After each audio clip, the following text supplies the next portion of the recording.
known racketeer? I refuse to answer on the grounds of made intent to criminate. Mr. Name Winkleman of the Elizabeth Do you ever Police. get any money from Costello? No. And did you ever get any money from Meyer Lansky? I never got money from any of those fellas. None of those None fellas? of those fellas. None of these that I've been reading about, or none that I knew. They never gave me anything. None of the Fichettes? No. You I think- don't even speak to the... I mean, I met that Charlie once or twice. I don't even talk to him. You don't like him? No. You're also known as Duck Corella? I refuse to answer on the grounds of made intent to You criminate. got any business? I refuse to answer on the grounds of intent to criminate. You have any profession? I refuse to answer on the grounds of made You intent have to any criminate. occupation? I refuse to answer on the grounds of made intent Are to you a criminate. known racketeer? I refuse to answer on the grounds of made intent to criminate. Mr. Name Winkleman of the Elizabeth Do you ever Police. get any money from Costello? No. And did you ever... Welcome, folks, to the Smoke Show, our Wednesday night Smoke Show. Let me get everybody to the stage. I took Jason down. Let me put him back up. Tonight, we've got with us Big Ron as my co-host. We've got Jason, 3D Response out of Minnesota. And we've got a special guest tonight, folks, tonight. It's Evil Texan.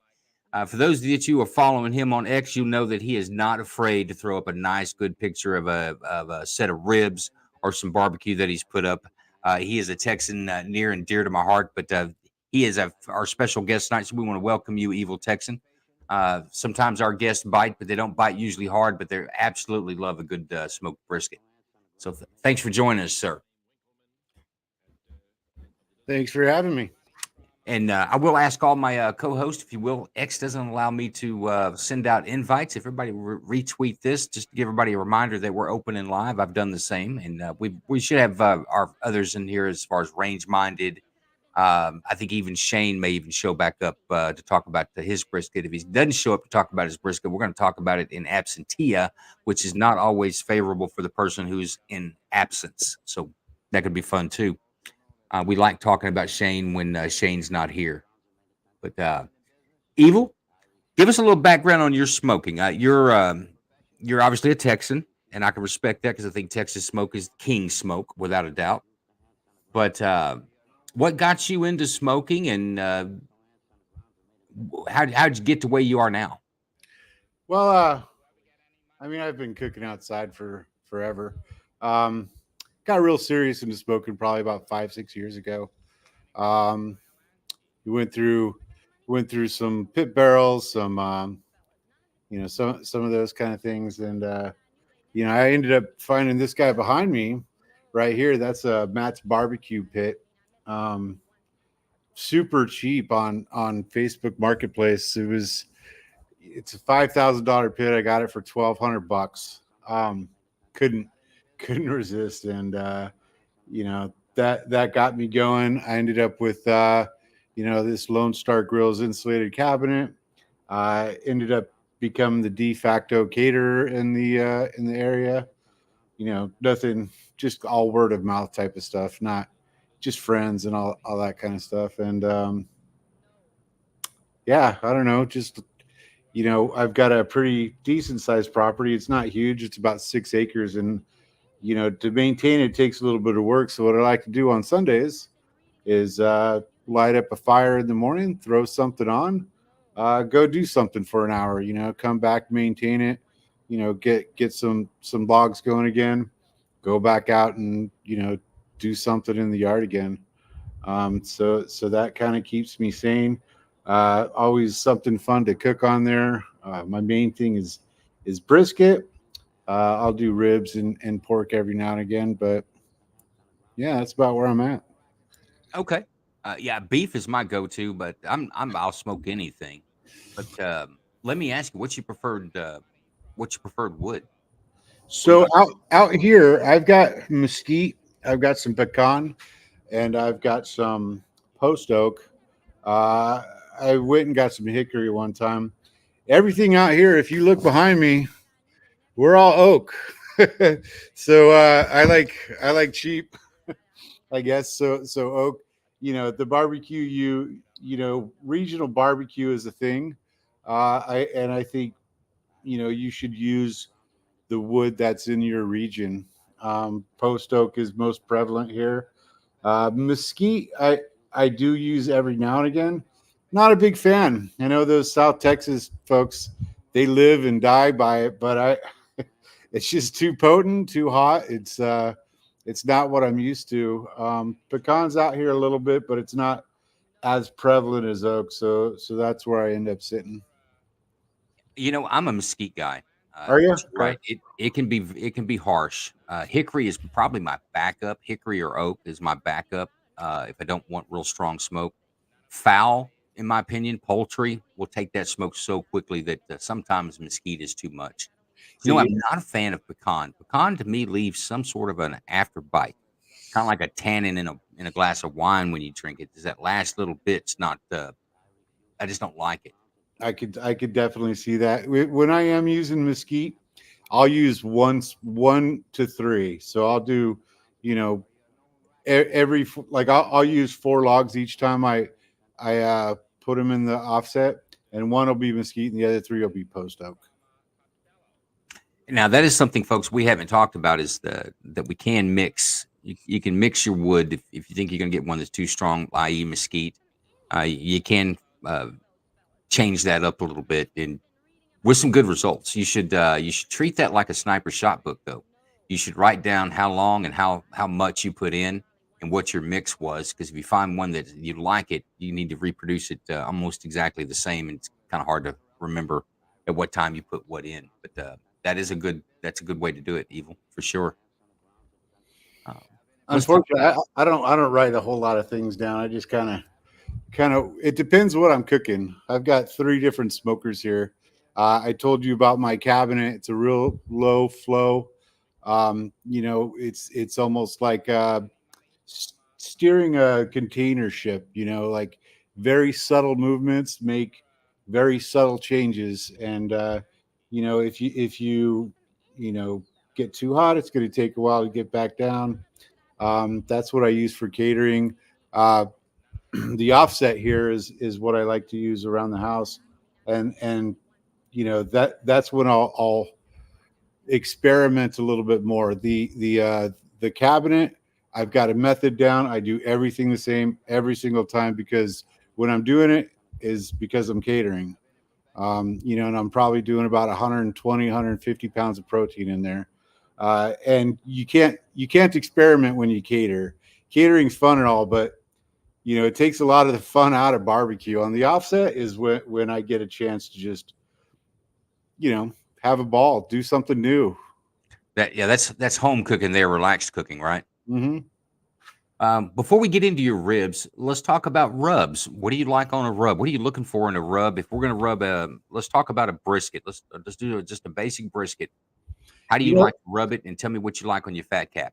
There's a couple of good cooks on YouTube that I like, and that's Chud and that's Jpe. I don't know that they get along too well. They're both, Goldie's up by you, Chud's out by me. But you know what? They do a lot of videos and stuff. But when it comes to brisket, those are the 2 best cooks out there. Chud's rub is just a simple rub. Is 2 parts 16 mesh black pepper, 1 part, he likes diamond crystal. I like the HEB kosher salt. And what I like to do is add a little bit of kick in there. I get some red hatch chili powder from New Mexico. I'll add a little bit of that in. Sometimes I'll do some garlic. Sometimes I'll do some onion powder. But that's it. I make my own, and it comes out great. I've posted on Twitter a bunch of times. If you search my username in brisket, you'll see. I haven't been cooking a lot this year, but I used to put a lot out there, mostly brisket. And that I don't think you need to go fancy on brisket. First off, you need a bark, right? And that 16 mesh ground pepper is what's going to get you there. You need to go heavy, so you need to go light on salt inside the rub. So that's why I do a 2-to-1 ratio. And that's basically what Chud does. And actually, Jeremy kind of messes around a little bit more with that, but that's all you need to do for a good bark. No, I agree. A lot of folks will talk about a smoke ring, and I would argue that I don't know that the smoke ring's adding a whole lot of flavor. It is saying that you're getting some smoke penetration, Yeah. but that bark is what it is. It is. In my opinion, you gotta. I like a little sugar in my rub, not much. I don't want to taste it in the end for damn sure, but I like a little sugar in my rub to give it to bind with some proteins. Because what's happening with the bark is as the juices evaporate off of the meat, all the good stuff in them, the particles that's in that good stuff that's boiling up out of the meat with the heat is leaving. It's leaving it on the surface and building it up. So I do like a little sugar in there. I feel like it gets me a better bark, and scientifically it seems to work out in my head. But I'm also more of a purist with a rub. I'm not looking to put flavor on that damn thing. I want some salt because the meat needs some salt. I want some pepper because I want a little bit of a bite. Now after that, I want everything else to be flavored with smoke and bark. So Yep. I agree with you. That's Texas smoking right there, my friend. If it didn't bark back, then it didn't get there. I'm religious about not using sugar on beef. I do use it on pork. Yeah, when I say a little sugar, I'm talking a very little bit of sugar on it. I've seen Hey, folks. Deborah. My dad was a Dr. Pepper guy. He went in a phase in that for a while. Okay. It wasn't horrible. He did ruin a good brisket one day. He reduced the Dr. Pepper to a syrup.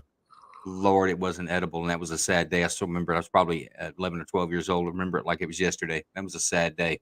But, he would use the sugars, and he swore by it.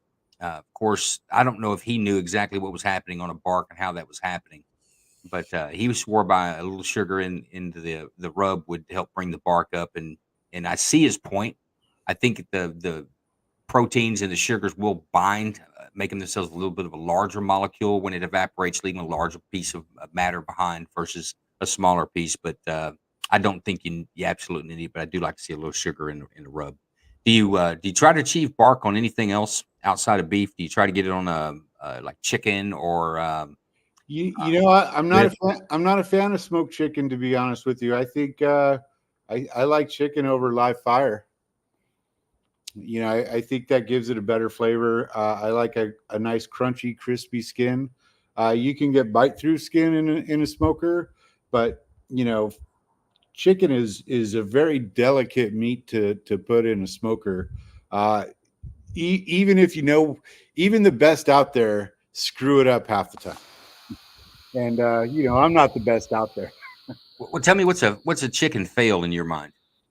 A chicken, well, rubbery skin. That is the absolute worst. I think when you smoke chicken, the meat itself is probably a little bit better when you smoke it nice and slow. Nice and slow. I feel you have to have at least 300 on it.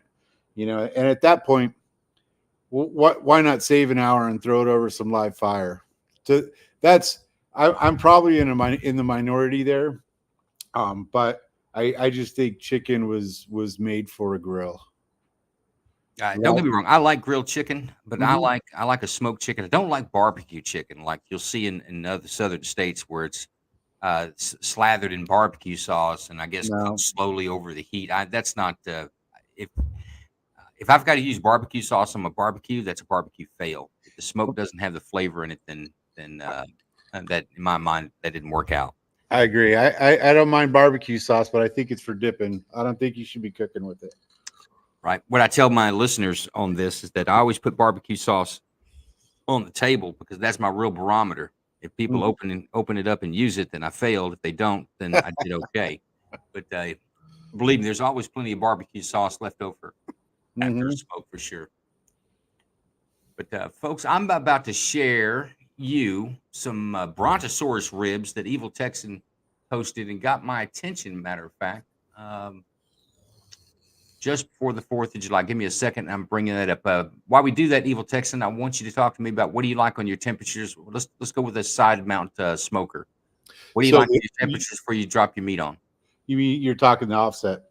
Sorry, I'm a 225 guy, 225, 250 on the cabinet, 225, and I can keep it there within 1 or 2 degrees. On the offset, I'll probably target 250, go over a little bit, and then once I get under 225, I'll start adding more splits in there. So I guess that would put me about 235, 240 target. But that's for beef. Pork you could abuse a little bit more, but that's usually the main goal. There's okay, so if you're going to drop a 15-pound brisket on there, you're going to try to get your chamber temperature, you're saying somewhere around 140-ish? No, 240. I'm sorry, 240. That's right. Yeah, and that's going to be at least until the smoke and the bark has set. Terry Black's, if you're not familiar, does the thing where after it hits that 165 internal, where you're reaching the stall. Once you get past the stall, you can start bumping up the temperatures 10 minutes or 10, 15, 20 degrees every half hour. And that's how they finish their briskets. Is that how they get the unique bark they've got on theirs, you think? They've just been doing it a long time. There's Joe Lim. There's been a few people that have done overnights over there at Terry Black's. And they could give you a little bit of insight of what they do with the rub, but I've got a feeling it's pretty much the same. A lot of people like to use Lowry's, a little bit of Lowry's in there. I believe they're a Lowry shop. And I think after that, they go through a lot of protein, so they've got to rest it. So, the tallow rest probably saves the bark quite a bit. Like it's not going to get too mushy if you do it right. But, I don't think they're doing much different than anybody else, to be honest with you. I just know that they have a good every time I've eaten there, they've had a great uniform bark. Yep. It's just as reliable as the sun coming up the next day at Terry Black's. One of my favorite places. Slow Bone in Dallas is another one of my favorites. That there's a place up there I've been meaning to try, Pecan Lodge. I hear they've got some pretty great. It's not bad, man. If it wasn't pecan, I'd be one of my favorites. But it is a very good restaurant right down in Deep Ellum. I think there's a couple of locations, but it's right down in Deep Ellum. If you ever come up this way, let me know. I will take you a few off the beaten path ones that are good. But Slow Bone, it's in South Dallas, is probably the best one in my opinion in the Dallas-Fort Worth area. But it's also where I learned smoke ring doesn't matter. You'll go in there and it won't have hardly any smoke ring on any of their brisket, but it is smoked all the way through. But their claim is that they let it rest all the way through is room temperature before they put it on. They say the darker the ring. I got to disagree about the smoke ring. I know it doesn't add a lot of flavor, and it was the Malcolm Reed and those guys did a big scientific thing on that. But if I go into a new place and I'm looking at some brisket, you know what? If it doesn't have a ring, I'm being judgmental. I'm with you, man. I want to see it. And I want to believe that it has nothing to do with the taste because I think the science behind that is sound. Yeah.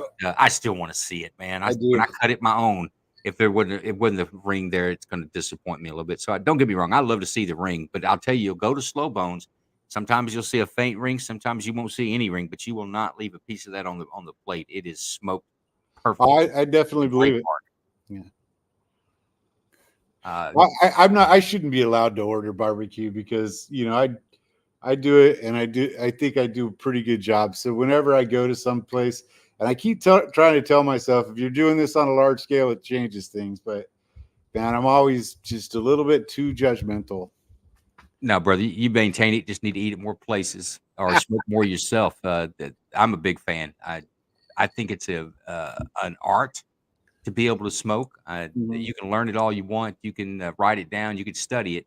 But until you put some time on a grill and watch the smoke roll and see how the nuances, as you spoke earlier, it's the small little changes that you make and see how that turns out on the product.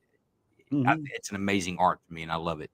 Our good friend James says he wants to smoke a brisket in Barks root beer, and he can make a Barks bark brisket.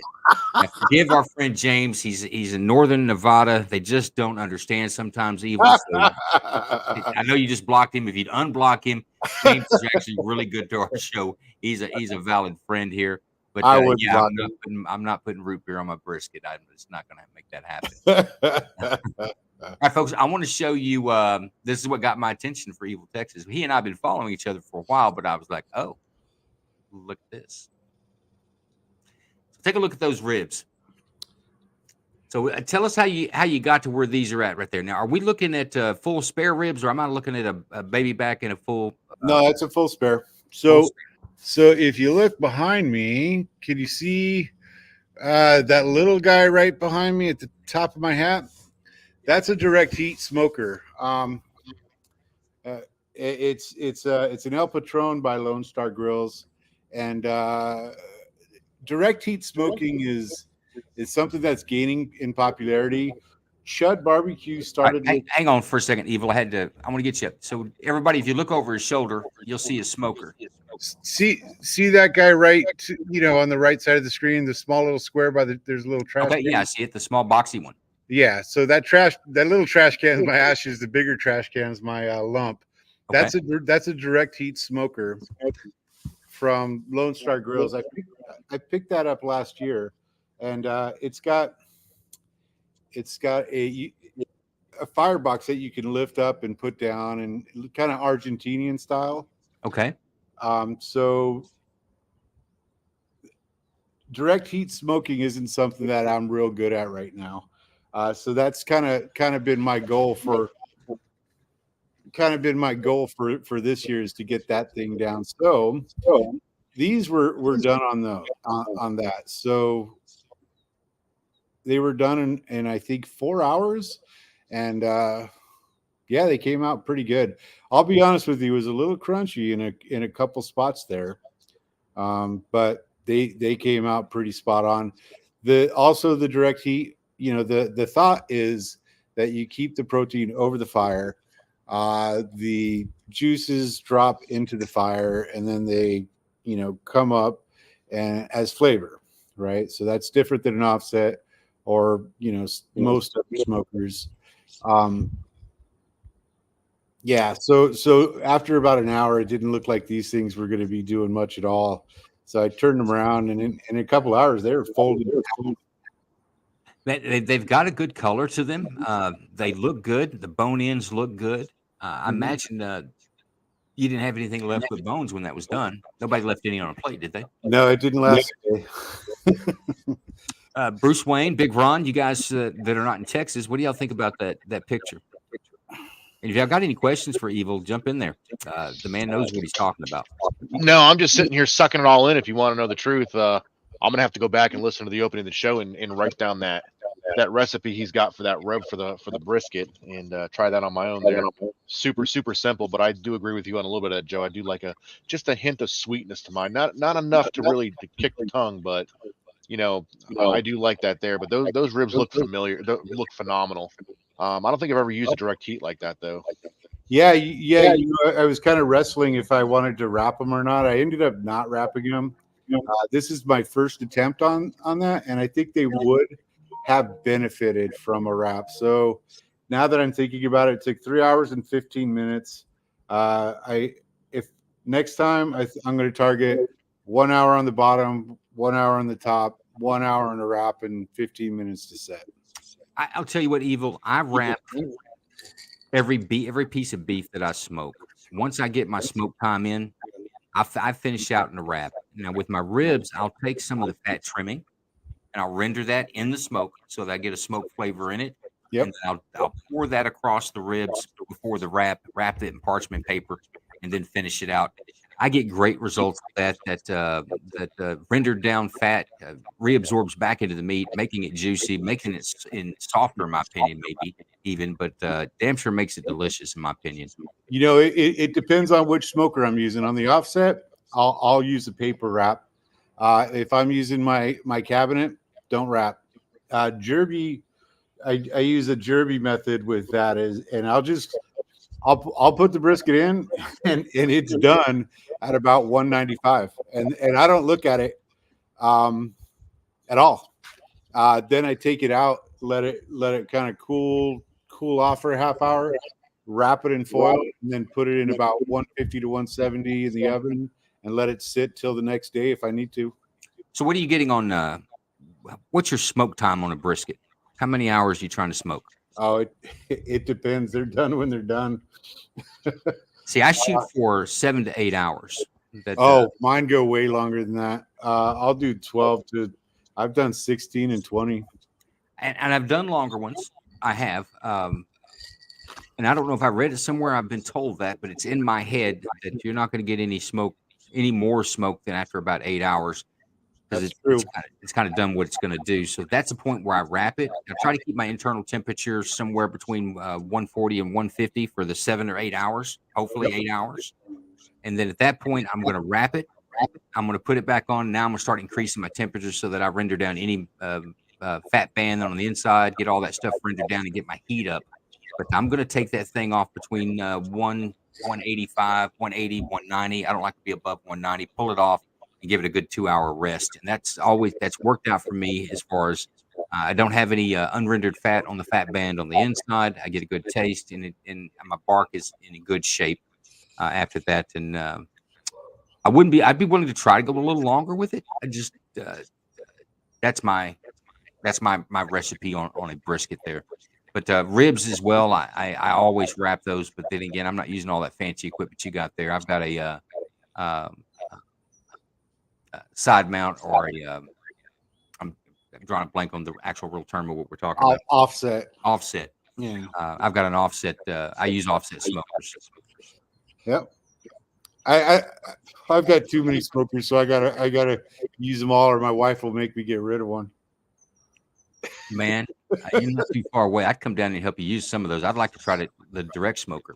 Now, Argentine style interests me. Anybody that's ever been to an Argentina steakhouse, like a Fogo de Chao or something like that, they cook their meats on a spit, but it's a vertical spit that spins. So it has a flash side that runs by the heat. It's pretty intense heat that hits the side there. Then it has a cool portion side as it rotates around. But essentially, it's building a rapid bark every time it passes around. The juices that have boiled out of the meat, they're on the surface. When they hit the radiant side of the heat, they flash and evaporate, and it leaves a little bit of char, but a little bit of bark on it as it goes around. When you're doing especially beef, and you've gone to the anybody that's been to one of these restaurants I'm speaking of, where they bring it out on the skewer, cut it for you on your plate. Take the ones when they bring out the ribeyes and the sirloins. Well, it's usually picanha is what they like to. They'll do other ones, but if you're at a real Brazilian steakhouse, they're going to have picanha and chicken hearts. What you said, they don't have beef?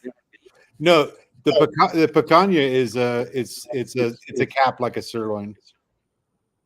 Okay, yeah, I'm with you. I'm with you on that. I say sirloin, and I don't know if I've been to a real one. I've been to Fogo de Chao and I think Cafe de Brazil or Brazil de Cafe or some bullshit like that. Either way, it's always delicious, but there's a particular taste to it on the method they cook it, because it runs by the fire, hits the fire, evaporates, comes back around and cools a bit, and goes back into it again. And my point is that is the same type of action that we're building a bark with. It's the same evaporation, except on a smoker, we're just doing a little bit slower, but it also builds up thicker. Big Ron asks, do you use a flavor paper or regular? No, Big Ron, there's no flavor in my paper. No, I was responding to Lisa here. She was talking about parchment papers, and there is flavored papers out there, and I was curious if she used a regular paper or a flavored paper, because some people do wrap theirs in peach or cherry. I'm with you. I do just a regular parchment paper. That's it. Yeah, I'm not trying to get no flavor out of my paper. I just want to hold some moisture in at that point. Yeah. But now I got a question, Joe. Go ahead. Hey, folks, I want to welcome some latecomers to the show. We've got Bruce Wayne, my co-host for Night Court, and my other co-host for Night Court, John Cox out of North Carolina. Bruce Wayne is a pellet smoker, microwave smoker. John Cox is a offset smoker, novice. Just got his smoker a couple of weeks ago, but he's got a brisket under his belt, and I believe he's jumping on some chicken here real soon. So I want to welcome them to the show. But go ahead, John. Thank you. So yeah, I've got the bug. So my YouTube analytics is switching over from 2A to smoking. But interestingly enough, Wagyu brisket. Is that a different beast than So regular that's beef? what I cook a lot of. I've got a Really? Wagyu ranch right down the road, and they're opening a store right down the street, which is going I'm to be on my pretty way. cool. But I would say probably a third of my briskets are Wagyu. Is it different? Yes and no. First off, it's more expensive. Yeah, it ain't.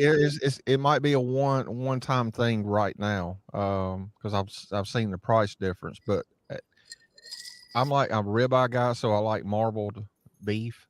Mhm. So it's in my target view. I've actually been doing choice this year just because the price of brisket is crazy. But yeah, Wagyu is just a little bit more marbled. It'll cook a little bit faster because of that. Uh, it I say that if you get two briskets that are the same size, the Wagyu will typically cook a little faster. But it's much more common to see a 24-pound Wagyu brisket than a prime or a choice. So that's another reason why Wagyus are expensive a lot of times. It's because they're bigger. So on the smoke time, back to what Joe was saying, 7-8 hours is going to be your max to get the smoke. Is that a more narrow window when you're No, talking about Wagyu, or is it the same? same. It's the same. Okay. Once you get it in the smoker, it's you're doing the same thing. One thing I'm pretty adamant about is keeping a hotel pan underneath my briskets, Yeah. especially with the Wagyu, just because you'll lose quite a bit in the smoke, and you're not going to start a fire in an offset really, but if anybody's doing a pellet smoker or something, you could get into a bad situation if you've got that much fat dripping down. Yeah, I had quite a bit on my regular beef brisket, but yeah, I had two pans under mine. Mhm. So yeah, lesson learned. Well, And pro tip: get a hotel pan, put foil on it, and then put that under, because if you don't, it's going to cook on there, and you're going to be scrubbing for a while. right. Okay, cool. That's a very Thank you. good point. You can use parchment paper too for that, but foil's better. It wraps to the sides. Yeah, it'll wrap to the side, and you'll notice foil is a little bit porous, so it'll actually go through there a little bit. But I prefer the foil just because I've got foil out. I'm using foil for other things, so I just use it. Now, when you wrap your ribs, because did ribs over the 4th, and they turned out a little dry. Yep. When you wrap them, do you use butter or do something special right before you wrap? I don't like where my pork ribs are right now. I like my brisket is I feel I could win competitions with my brisket.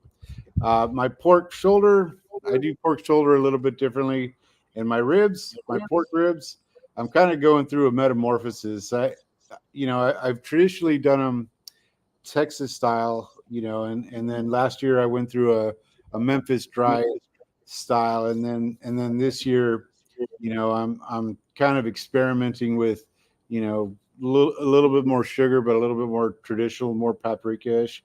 So it kind of depends what you've got in the rub, right? So, if you've got a high sugar content, you're going to want to protect it a little bit. So you're probably going to want to wrap it more. I don't have Evil, tell these guys why, if you got high sugar content or sugar content, why you want to protect that. What could happen? So sugar is gonna caramelize, which is okay to an extent, but after a while it's gonna burn. It's gonna get a little bit acidic, and it's just not gonna taste real good. It's real easy to get towards the end of your ribs, and you want it to set, so you bump it up to 300 for that last half hour, and you could ruin it in that last half hour. That's why I like to stay a little bit lower, 225, 250. But if you're feeling good when you wrap it, sometimes I'll use some butter. I've used like white honey and butter. I've used apple cider vinegar with apple juice is always good. But I'm not stuck on anything right now because I just haven't found the way that works for me yet. So once I find that, I'll have a better opinion on it. But definitely, if you're cooking salts, sugars, acids, those things all kind of mix in different ways. So you want to be, you should know about that and be cognizant of it. What temperatures do to sugars, that sort of thing. But yeah, wrapping, you want a little bit of moisture. I don't think you need to go overkill with it because it's got some moisture in there. The more you put in there, the more you're turning it into a braise. But yeah, a little bit of apple cider vinegar and apple juice is probably what I'll be using for the foreseeable future. That's actually the exact same mixture that I use is apple cider vinegar. About a 50-50 is fine. You could even do, cut that 50% with water if you wanted to. I usually am not a spritzer. I will spritz occasionally if it's looking dry, but you can use the same exact mixture to spritz with. I'll actually toss a little bit of bourbon in mine also. Just my preference, but I throw a little bit. That's my man. So yeah, I throw a little bit of bourbon in mine too. I usually do apple cider vinegar. I prefer apple cider over apple juice, and then a little bit of bourbon in there. And then I do cut it a little bit with water. We were joking a couple of weeks ago. I was doing a brisket and accidentally grabbed the wrong bottle out of the liquor cabinet. Oh no! And I ended up spritzing a brisket with a 21-year aged whiskey. So didn't help the flavor any, but it sure did hurt a lot. Boy, you might as well have made that a Wagyu one, huh? Right? Well, you could drink like it was. Right? Sure. That still hurts to think about it. Yeah, I think on my ribs, wrap is always for me. I've got to have a wrap with it to finish it out, and I always like to take a bit of a rendering and put back on top of it with that wrap. So I rarely have anything that's dry. I have some that taste better than others. Yeah, you'll have that, but especially on a beef rib, I like to put that tallow back on top. And we got Champion. Champion made it. Welcome, Champion. Howdy, Champion. Yeah, I think a big thing about wrapping too is how you're smoking it too. Like I told you, you've got several different smokers. I use different techniques on each one. Now you're big cabinet smoker. I don't wrap anything in that. But it has a slow. It's a slow flow inside that. Very slow, high humidity. You're right. Gotcha. But where the offset is very high flow. You've got a lot of convection in there. Yeah, it'll dry out a little bit more in there. Okay. Yeah. And I like to say offset's my go-to. We're gonna look at a brisket here a little bit later that was smoked on an electric smoker up in Minnesota, and we're gonna see Jason's got a tri-tip that was done on a pellet grill. But very good, folks. I want to go to chicken now. This is our friend. He's a co-host for us on Night Court, Vet LT3. He's not with us tonight, but that means now we can be very blunt with our criticism on his chicken. But he's gonna first time he's ever smoked chicken, and I want to say this is probably y'all help me, Bruce Wayne and Big Ron. This is probably his third smoke, maybe fourth smoke on his Oklahoma Joe's reverse flow smoker. So he's just recently caught the bug. We gave him some tips on brining the chicken and how to do with it, but also, Evil, I want you to check out how this skin came out, because this is the way I like my skin. But let's take a look at Vet LT3's smoked chicken. I even threw in, if you listen to the background, some he's in Kentucky, so I put in some Kentucky bluegrass just to make me feel like I did, home. Ah.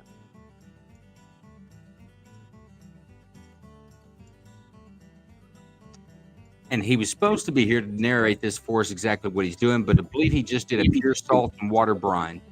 Okay.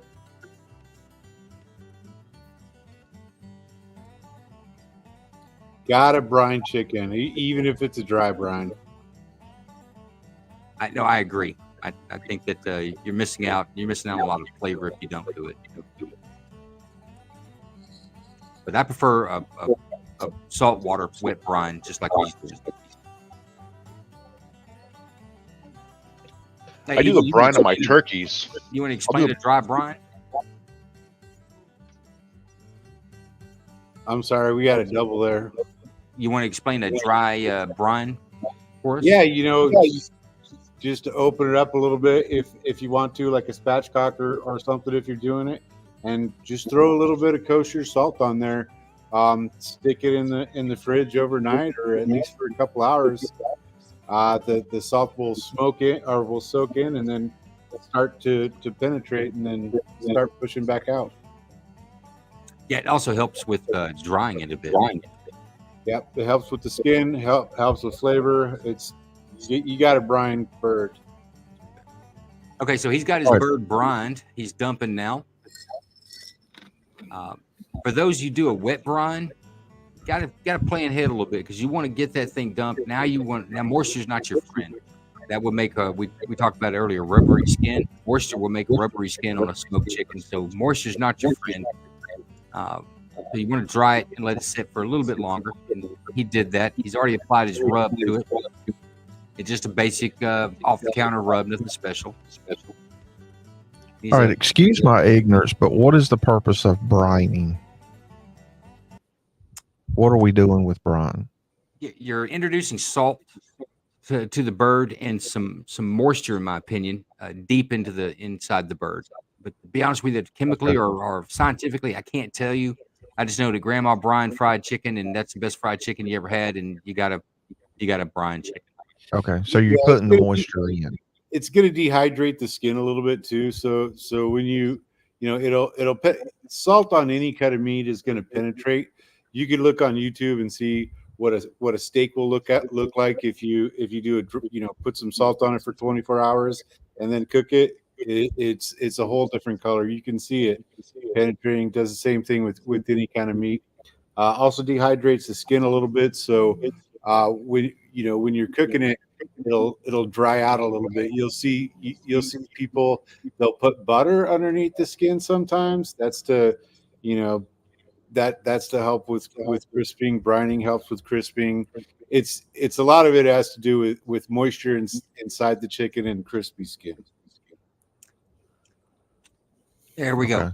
So, and you're going to see the results of the brine once this chicken comes off. He actually achieves pretty decent, especially for first-time whole chicken cook.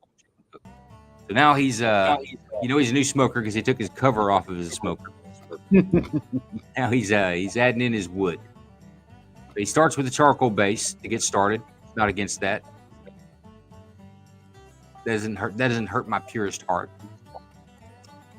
And he's doing apple wood on this chicken smoke, which I think is a good choice as well. We talked about earlier that mesquite, even for me, mesquite on chicken sometimes is way too much. I like hickory on chicken, but any fruit wood, I think, in my opinion, is much better for fowl, poultry, because they absorb smoke so quickly.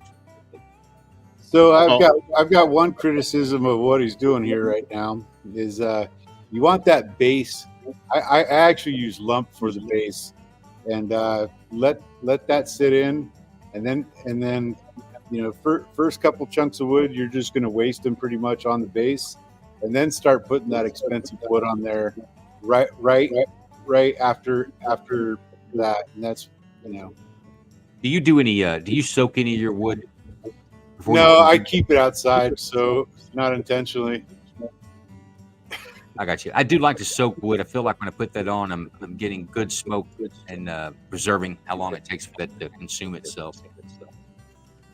As long as it's well seasoned, I've had good experience. I agree. If it's not well seasoned, you'll get dirty smoke and such. If I can interject real quick, nobody has missed the cake yet. I keep seeing in the chat, have we missed the cake yet? Nope, you have not missed. No, you should have been here on time. You have to sit back and wonder whether you missed the cheesecake or not. Okay, so he's on with Oklahoma Joe's, and we go to our smoke time. Oh, look at that! Yeah, he did a really good I job. wish It's got a he'd great trimmed the color neck to it. out of that. But in case you guys missed it, this is also he's doing it beer can style, where he's got it on a little stool. There's a beer can up that chicken's butt with you can put water, you can put beer, you can put different types of flavors that are going to vaporize up into the interior of the chicken. It's absolutely good for helping not overcook or get too dry meat. What temperature was he at? Did he say? I don't remember. He was supposed to be here to narrate this for us, Evil, so I don't really know. Okay. Looks like he was probably around 275, 300. That's a dark bird. But I think a lot of that's just going to be smoke. Yeah. And yes, he needs classes on how to carve a bird. This we're all cringing. We're all cringing. Cringe. I'm gonna cringe, send that cringe. man a knife sharpener. Yeah, You know, the most important tool in your bag is a sharp knife. Damn I right. cannot stand a dull knife. But either way, look at it. He's able to get that cut down on the side of the breast. Just tear it down the side. Yeah. Shredded chicken. I use those Victorinox knives. Yeah. They're not very expensive and they're great. That's the what best bearded knives, I pick butchers them up at the Mexican meat markets, and it's a Misa, M-I-S-A. Okay. Yeah, sharpest knife for $10 you'll ever get, and it resharp is good. It's got good carbon in it. They're not bad knives at all. I see people spending so much money on these. What are they? Valstrongs and these like other fancy knives. And I'm like, use what they use in professional kitchens. Yeah, Bearded Butcher uses those, and I looked at them the other day, and I think Those guys cut meat for a living. Yeah, those guys are great. went to like $40. So. I think one of the best knives that I have in my kitchen, you guys are going to find this funny, is a knife that I got at the dollar store in Japan. I've had that thing for years, and that thing holds an edge like there's no tomorrow. Absolutely. The Japanese steel is great. Look, man, I just told you I buy mine at the Mexican market for $10. The best knives I ever got. They cut everything in there sharp, and I can resharp them. I'm not going to laugh at you, my friend. Well, Oh no, you are. okay. I lied. Okay, let's critique this chicken. Now, the report's back on it that it was excellent. There wasn't anything but bone left with his family. They're eating up his new hobby, by the way. And he did. This was on a Saturday. On a Sunday, he did a spatchcock chicken. For those who don't know what that is, that's where the backbone is cut out with some shears. You can do it with a knife if you want. But you cut the backbone out, remove that, flip it over, kind of give it a push down, and kind of break it down flat. It's a great way to cook a whole chicken. It cooks a little faster, and it also helps that skin be a little bit crispy. Helps it cook more evenly too. This is true. Now, also, Vet was able to achieve a crispy skin on this with the smoke. Yep. I think the skin pulled away a little too quickly. I don't like to see large swaths of skin pulled away from the meat. I want it to be somewhat adhered in spots, but I do want the skin to have a break when I bite it. In other words, I don't want it to be rubbery, as Evil spoke earlier. To me, also, if you do that with smoke, that's a very unique flavor on poultry when you're smoking it. If you're able to achieve that crispy skin, and he did do that. And going back to your question earlier, John, I do believe that has something to do with the brine. And I haven't thought about it. I've heard of dry brines. I've never done it. That may be something I may try as a dry brine, because I think a dry brine, Evil, may even help out crisping that skin up even more. Mm-hmm. So I think all in all, for the first time, I think my man did pretty good on this bird. What does everybody else think? And he's It looks good. Looks blunt and honest as you want. Looks. I know some people don't like this word, moist inside. Moist. Yeah, it definitely looks good on the inside. You're right, John. But I think part of the skin tearing that Joe was talking about is because of the dull knife. Yeah, I'm gonna send him an. I agree. That it's hard to say what was a dull knife. I mean, he's cutting on a plate with a dull knife, and he's not even trying to carve it. He's just hacking at it. So it's almost like a caveman found a halfway sharp stone and a baked chicken in a fire, and he went at it with it. But I think on the cook, he did pretty good. Vet's actually doing really well. His briskets have turned out good. Had some issues with developing bark, but I think it's evaporation, and I think he's got that solved and starting to be able to bring up some good bark on some good pieces of meat. But, well, what I would say about this is, I think work on fire management a little bit. When you open that smoker, there was a lot of smoke on there coming out. When my smoker's running perfect, you could look at it. You can't even tell it's running unless you look at the dials. So seeing smoke isn't necessarily a good thing. So maybe a little bit of work there. If you can see the skin's real dark, that's possibly one of the reasons. But I think you did really good with patience. You know, a lot of people when they first start smoking get a little bit impatient and they pull it off too early. And I think you did a pretty good job letting it set in there, you know, the right amount of time. Well, let's talk about your the draft or the smoke. You say that if you don't see any coming out, you're probably pretty good. If you've got too much, you're not. My opinion on that is that if you've got a lot of smoke hanging out in the chamber, that you don't have enough draft, you don't have it moving through, and you go back to bark formation. I'm not going to get bark formation unless I can heat the vapor and then move the vapor away, leaving the solids on the meat. So I want that pass through movement coming through. I do like to see a little smoke coming from my stack, but I like to see it coming out like a choo-choo train that's moving down the tracks. It's moving, it's coming out. I don't like it to linger or hang in the air.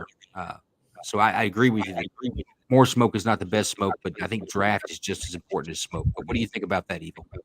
I think you're absolutely right. It's the thing about a pit, and honestly, why it's a good idea to at some point buy a nice expensive pit is that they've got personalities, and you need to know how that thing.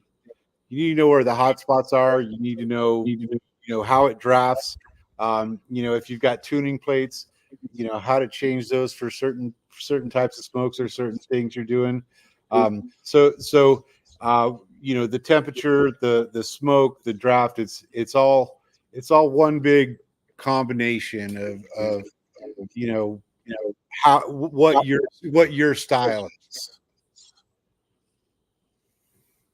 No, 100%. When you get a new smoker, you got to tune it in. You're gonna have to burn some wood. You're gonna smoke some meat. You're gonna have to get things figured out. Figure out where your hot spots are. You're gonna have hot spots inside. You're gonna have cool spots inside. I don't really mess with them too much. It's like to know where they're at, because if I want hot, then I know where to go. If I want cool, I know where to go. I do like on the cheaper smokers that red clay brick are a good way to tamp. If you don't have tuning plates, if you line the bottom with some red brick, something that's going to absorb heat, release it slowly, it allows you to capture and maintain a constant temperature inside that smoking chamber. That's a pro tip for folks that buy cheap smokers, which I'm one of them. So yeah, use those in your firebox too. You say the brick in the firebox? Yes. They're like stone. They'll absorb heat. They'll absorb heat and release it slowly, so it helps you get a more constant flow and movement of heat inside your boxes. Make sure they're made for high temperature, and the reason being is if you use regular stones, water will get in there, and then it'll expand, and you'll have an explosion on your hand. So if you use those stones, you could get them on Amazon or wherever, at your barbecue store or whatever, but make sure they're made for, fire brick, I think they're called. Yeah, fire brick is what I get. I'm lucky enough to, this area that I'm living at one time was a large red brick manufacturer, so everybody's got their little stack of bricks in their backyard, and they're the red clay fire bricks, and they work great for that. But lining it with either fireproof stone or brick on a cheaper, lower end smoker will give you. It'll give you the edge like someone who's got an expensive quarter-inch plate steel smoker. That's what it's so thick that's what it's doing, is helping maintain heat. So, absolutely. Any more comments on chicken? Any more tips, advice, or other ways to do a smoked chicken that anybody wants to share?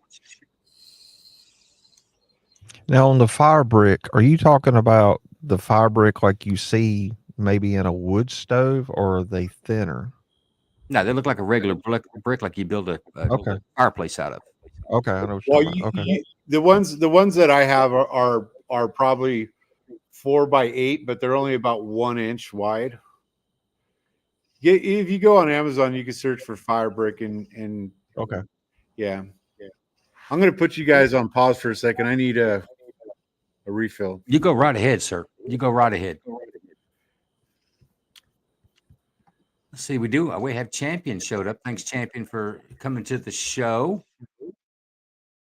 So we've covered some ribs. We covered some Texas style smoking. We've covered some smoked chicken. If anybody doesn't have anything more to add to smoked chicken, then I think I'm going to move into our Minnesota brisket smoke over the weekend. Let's take a look at that and maybe even do some critiquing, because we're not scared to critique. Now, this was done in an electric smoker by Shane. So I'm going to send you what he sent. I'm going to show you guys what he sent me. A second here.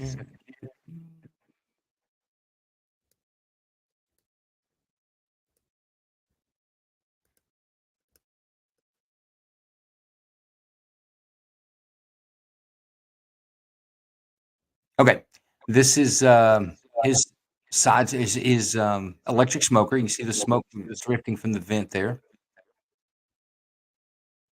Stop sharing.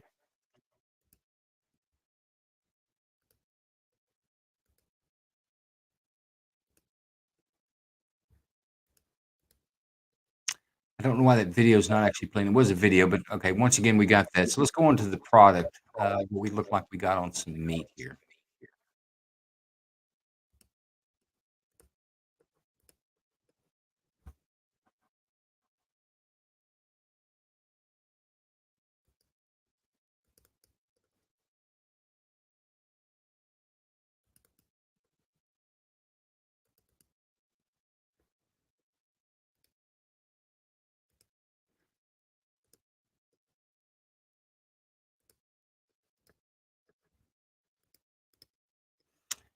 Okay, now these are off of iPhone, I think. Not the best quality, but can you guys see that picture there?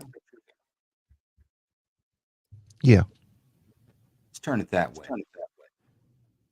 So as you see, he's inside of his smoke box. Looks like he's pretty good. Got a decent little bark starting to cover there. I mean, it's not Texas bark, but at least some bark starting to occur. Looks like it's good color. And then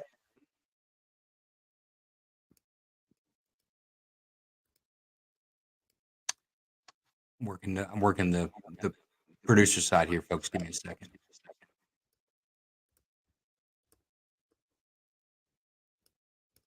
That's outside.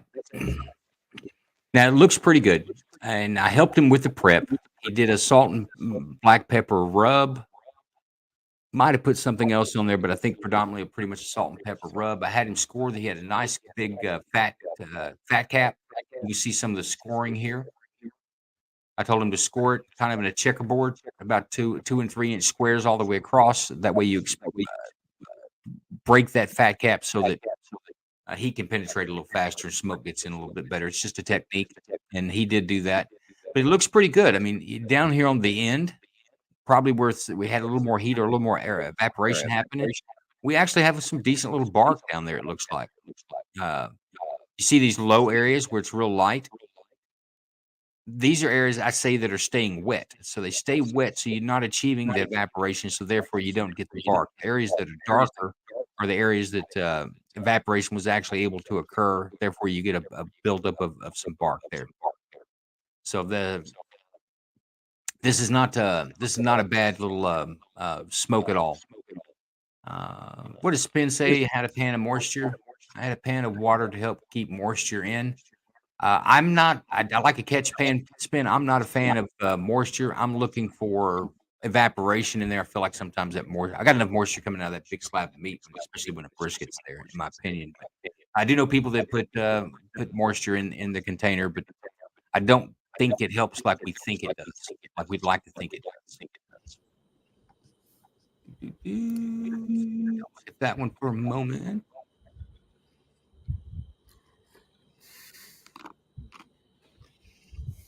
Any questions about any comments about this piece? I think there's somebody in here that actually tasted this brisket that could probably speak about it.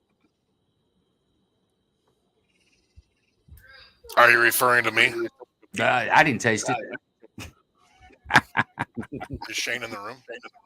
No, Shane's not with us, actually. I've sent him an invite, but he's not making it either. Oh, so then I can give him a compliment without boosting his bubble. No, it was really good. It actually turned out better than I thought, to be honest with you. He had a good smoke ring, and that's my dog. Good smoke ring and good taste. For his first one, it was well done. You know what, Jason? I don't have a picture of your tri-tip. Can you DM that to me so I can put that up? Because that's the next thing I want to talk about is your tri-tip. Sure. Give me one second. See, that sure looks a lot better than my first brisket. Who said that looks better than their brisket? Evil. Get out of here, Evil. Come on, we all started somewhere. Oh, you say it looks better than your first brisket? Yeah. Okay, now you're right. Yeah, it looked better than my first brisket too. He did a pretty damn good job. Yeah, better done. Yeah, the bark could have been a little bit more uniform. Look at it while you're smoking it, and if you're starting to get pools, just dump the pools off, lift it up a little bit, let it drop out. Bruce Wayne in here gave a good idea that I'd never thought of, but I think it's a good idea. He said if you're getting a lot of pooling on top, take you a ball of aluminum foil, put it underneath, make a lump so it'll drain out. Yeah, I've got a couple little chunks of wood I keep in the offset just for that. But that's a great idea. Guys, give me a second. I'm having to pull these off my phone because that's the only place he was supposed to send them to me email, but we didn't have it happen. But give me a second, and I will. So Joe, I got to thinking when I did mine, the rub that I use, I got it off that copycat website. Is supposed to be the steak seasoning that Texas Roadhouse uses. I've used it on pork. I've used it on my steaks. I actually used it on that. It actually has brown sugar in as one of the ingredients. But and we talked about this. It was kind of weird to me. Evil. I smoked it for about 7.5 hours, 7:45, something like that. Mm-hmm. And then all of a sudden, it started taking on a bark within probably an hour and a half, 2 hours. Like I didn't think it was going to, and it did. Yep. It was kind of interesting to watch that transition. Yeah, another thing you want to look at with, you're watching the bark transition, right? Another thing you want to look at a little bit later on is there's going to be some fat pockets like on the decal and that sort of thing. Press into those a little bit. Don't stick your pinky in there, but just press on there, and you want to watch that give and run clear, right? So Okay. that's another thing you probably want to look for. One of the things I look for. Another, if you're, if you could kind of feel how the brisket's doing if you feel underneath it. When you cook briskets, just test. Put your thumb on the fat, see how that feels. Kind of put your hand under the flat and just see how that's feeling and bending. It's not gonna, make a lot of sense right now, but once you get about 10, 15 briskets in, you're going to know exactly how it's doing if you do that every time. Now, there absolutely is a feel to it. I forget what the old method is, like your chin, your cheek, and your forehead versus rare, medium, and well. But it has a bounce to it or a lack of bounce to it, depending on its doneness. But this is a cross section of the Minnesota brisket done on an electric smoker. It looks good. It looks like a good brisket. I don't think that he achieved the heat that I'd want to see. I think I'm seeing a little bit of a fat band still inside that I like to see that rendered down. Absolutely want to see this on the top here rendered down. In fact, he could have had a much better bark, I think, if he'd achieved some more heat here. Yeah, another I can't tell. Is that fat cap on there? Yes, the fat cap is on there. So I'm a quarter inch, no more. And the reason being is like Joe's saying, you want it to render, and like I was saying, when you press into it, you want it to run clear. if you leave it in there long enough, that fat's going to render. It's going to get real loose. So even with the sharpest of knives, when you cut into something that's got a 1/2 inch to 3/4 inch fat cap on there, it's just going to slide, and the presentation's going to go away. The perfect bite of brisket is a combination of the brisket itself, the fat cap, and the bark, right? Those three flavors right there really make, what brisket taste should be. And if you've got a fat cap like that, when you cut it, some of it's going to slip off, and you're going to miss out on some of that. It doesn't look like it was falling off right here. That might have been because it wasn't rendered quite enough. Yeah, I like to see it rendered. I'll go a little thicker than a 1/4 inch, but I won't argue with a 1/4 inch trim either. But I feel like if I can get a good 8 hours of smoke on it, keeping my heat somewhere, and I don't go as high as you, keeping my heat somewhere between 200 and 225, somewhere in that range. I get a good rendering. Then when I wrap it and start turning the heat up, I always seem to be able to take that fat cap down to nothing with a good render. I can't tell how thick that one is. It might be a little thicker than I would have liked, but either way, I don't think he achieved the heat that he needed to have at the end. I can't remember if he actually wrapped it. I think he may have not have wrapped it, or if he did wrap it, he didn't wrap it for very long. Hey, the brisket's a tough cut of meat to cook. I cook a lot of them, so it's not too big of a deal for me. But you know what? It was getting there is rough. It is. But once you, and I'm going to talk military on it. It's like a shot book for a sniper. Is that even your bad shots you want to record? When you're smoking brisket, you need to remember what you're doing. Don't go at it just willy nilly and have a plan. And even if the plan doesn't turn out, it's going to teach you something on what to do next time. But absolutely agree. You absolutely want to keep and figure out what you're doing, because it's the small little things that will make a huge difference. The wrap at the end, in my opinion, is one of the most important things, especially for a novice smoker. You can fix a lot of problems you might have had up to that point with the wrap and some heat when it comes to rendering fat.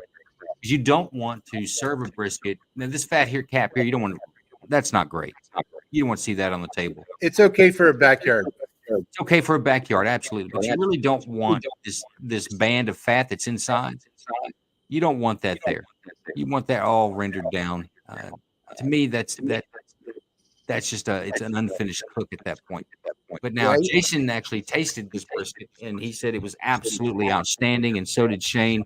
And you know what? It looks, with all the critique that I have for it, it looks good. There's a good, decent bark on there that he got with an electric smoker with very little draft. So I'm going to give him some kudos on that. I think the next one that he does, absolutely a good wrap on it, and finish it out with a little bit more heat to finish out with the rendering. I think he's got a Texas-style smoker up there damn near on the Canadian border. Yeah, the wrapping's one way to do it. Also, put your oven on the lowest setting, wrap it, and set it in that oven for probably 4, 6, 8 hours. So when I cater, I'll cook the day before, and I'll keep it in the oven at 150 degrees for maybe 24 hours, and that helps a lot with that final rendering too. And now, when you say oven, do you mean an electric or gas oven? The oven in your kitchen. Okay. So the warm setting, the ovens are different, but what I've noticed mine, along with most others, the warm setting is 150, and the lowest mine will go is 170. Well, I feel 170 is a little too high. If you've got an electric smoker, keep that thing at 150 with no wood, and just let it sit for an extended amount of time. And it's not going to cook the meat anymore, but it's going to render the fat a little bit. Now, that's an excellent idea. Another tip is it won't work as for as long as you're talking about with electric oven is hot water in an ice chest. Get that ice chest good and hot. Take that brisket and wrap it in a towel and stick it in there. It gives it a wonderful rest. The longer the rest, and I say minimum rest has got to be 2 hours. But if you could do 3 or 4 hour rest, you're just going to get a better product because it's going to continue to just be better. You're absolutely right. People, the biggest mistakes people make are being impatient, pulling it too early, and not resting for long enough. Yeah, Shane, I don't think he wrapped or rested. When I got there, we came right off the smoker, wasn't wrapped, and then we just dug in. But and I agree with Texan there that the fat was a little too much for I cut a lot of fat off to eat it, but the meat was good. Yeah, and that's what I was telling you, that bite. You've got to cut that fat off, and now that bite you're getting doesn't have the bark, and it's the combination that makes brisket what it is. Should be noted, there's really three kinds of ways to trim, like three styles. There's your backyard style, which, you know, this is a backyard style. You know, it's not too serious. There's competition style, which those guys know exactly what they're doing. There's not going to be any fat cap, like or very little. And then you've got your restaurant, you know, trim, which is, you know, those guys are looking to maximize every bite. They don't want to throw anything away. So there's three different goals. So I like to look at them as three different kinds of trims. So, you know, don't go crazy with the trim if you're doing backyard. You know, I like to get it at about a quarter inch, but don't kill yourself over it. I just my thing is, get it trimmed down. Pay attention. What you don't get off that you want to go away, heat will take it away. Just be patient. As it says, heat will absolutely take it away. Let's take a look at the tri-tip that Jason did over the weekend. I'm going to start with this photo because I think this is interesting because he's thinking ahead. He's checking the internal temperature of his tri-tip prior to putting it on the fire. How'd you do that, Jason? That was actually after I seasoned it, smoked it. I think about 250 until it hit 115 degrees, and then I pulled it off and cranked up my grill. So I reverse seared it is what I did. Okay, well, explain that process for us. This reverse sear that you speak of. So I used W sauce, and I went holy cow, gospel, and then urban garlic, and seasoned it. Then I put the grill at, I think, 250, threw it on there, smoked it until it hit 115 degrees, pulled it off, cranked up my smoker, opened up the flame, and once it got to about 500 degrees, I threw it back on, and then seared both sides of it. Probably 2 minutes, rotate, 2 minutes, rotate, 2 minutes, rotate, until it got to about 125, and then I pulled it off and rested it. So that was the smoking part there. So how long did it take to get that smoke in it? I really don't go by time. I go by temp. I honestly couldn't tell you. A couple hours. I mean, once it hit 115, I pulled it off. Okay. Eva, what do you think about the process he's speaking of there? I think he's spot on right there. That's what you want to do. You know, there's good striations, but there's not a lot of fat content. It's you know, it's a sirloin cut. You know, it's more steak than anything else. So treated it just right. So that was pulled it off the grill, and then I wrapped it, let it rest for probably 30 minutes, and then I sliced it up. Okay, so this is the final unwrap, ready for slicing. Is that what we're looking at? That's after the sear. So what's happening next after this? Wrap it. I just wrap it in tin foil and let it rest. So it sat on my kitchen counter for 30 minutes, and then I sliced it up. Okay. 30-minute rest. Let's look at the slices. Well, let's look at that. That was after the rest. So that's what do you season it with? I would have probably just done an SPG on that. Yeah, holy cow is an SPG. Okay. I've been to their place. I've used the rubs, but I don't know what each one is offhand. I used holy cow and holy gospel. Holy gospel is kind of a seasonal, and then I actually put. I love his urban garlic. Okay. I put that on there as well, and then I use W sauce as kind of a binder. Okay. Looks good to me. It was That phenomenal. does look good. Absolutely. And you know what? I've never done a tri-tip. We don't get a lot of tri-tip out this way. We get a lot of brisket. They ship tri-tip everywhere but here. Yeah, I've seen it used in. It's real big in California and the West Coast. Tri-tip's the thing there, but the brisket is the thing here. Mm-hmm. And I'm not angry about it. I still probably would prefer brisket, but I definitely want to try a tri-tip. But I got to go to the butcher and find one. Yeah, the picanha you will see around here, and it's a real similar cut. Well, the one thing when you're slicing it up, the grains go in two different directions. So one side you're cutting one way, and then when you get to the other side, the grains are going the opposite way. So you have to change your cutter. You know what, Evil? I think you've got your speakers on.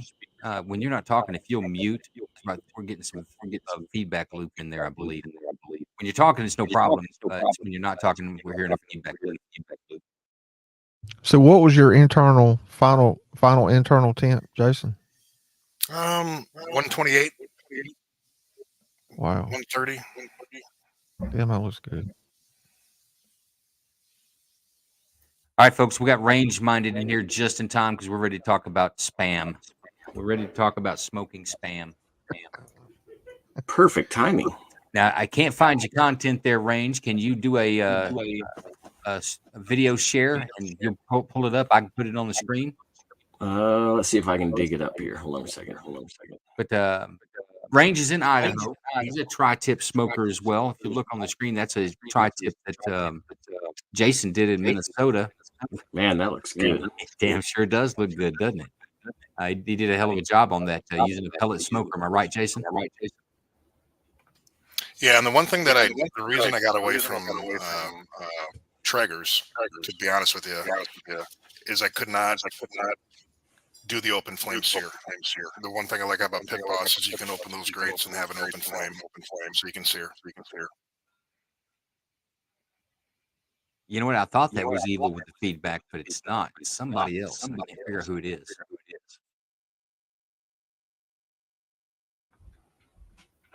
Yeah, I muted mine. It's coming through a couple people, I think. That was weird. My mic was muted. Yeah, I muted it. Through. When you guys one at a time. So, Bruce, you're good. I'm not hearing the feedback now. Yeah. How about maybe now? It's John. It's John. Well, and I don't know what how you're running it, Joe, but apparently sometimes if you have like an earbud in, but you also have it on another device, sometimes it'll. Yeah, no, I don't. I've got it controlled with headphones, audio out, and mic out, audio in. It's coming off of John's. Okay. No big deal as long as he's not talking. Go to mute, and it didn't affect us. But anyway, we've got a follower that comes to our after party show. Goes by the handle Ed Farmer on X. Pretty smart guy. He's a pure electric smoker somewhere on the East Coast. I'm not exactly sure where he is, but he's an avid smoker. He will smoke just about anything, like a lot of us will. But he smoked Spam, Evil, and said it turned out outstanding. And if I think about it, I think Spam's a good candidate for smoking. Got enough fat in it. It seems like it would render well. Seems like the smoke would give it a decent flavor. You know, I see people smoke those sausage rolls all the time. I can't see it being much different. Yeah, you know what? That's absolutely true about a sausage roll. I hadn't thought about that. That's not a bad idea either. But Range actually did it. In Range, how long you had 2 runs at it? The first time you put it on, and you're dealing with a pellet smoker as well, right? Yep, I'm on a trigger.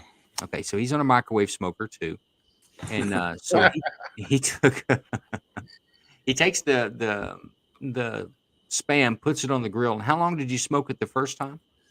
2 hours, and it was at 200 degrees. And what kind of taste did you get out of 2 hours of smoke off your? It really didn't take much of the flavor. It did a little bit, but it wasn't enough to be amazing. but you could just barely catch it. Of course, it was also the bacon flavored Spam too, so it already had a hint of something on it, I guess. But Okay. it wasn't bad. Okay, so so the first 2 hours didn't get anything. So you go back and you put it on again. I think you put it on with your brisket, didn't you? Correct. Yeah, I just sent you those videos in a DM because I had to pull it off my phone. I'm on my PC. Are you talking? You did the same piece back on the smoker? Yeah, I threw the same one back on. Okay. And you can, by looking at it, you can see it got some smoke, but there was really no defined ring or anything. Right. What if you scored it? Like I said, you could catch a hint of the flavor, but I like Spam anyways. I'm one of those weird people. I'm right there with you, Ranger. I like Spam too. I'm actually going to do one on my smoker this weekend to see if I can get a ring on it. Now, is this the final product after 2 times? That was the first smoke. This is 2 hours of smoke. Okay. This one we're saying was not successful. Try again. So now we're going to go to the next video. Okay, that's 2 hours. Oh, maybe this was. I gotta look at. Oh no, that was the first one. Let me see if I got a video of the second one. You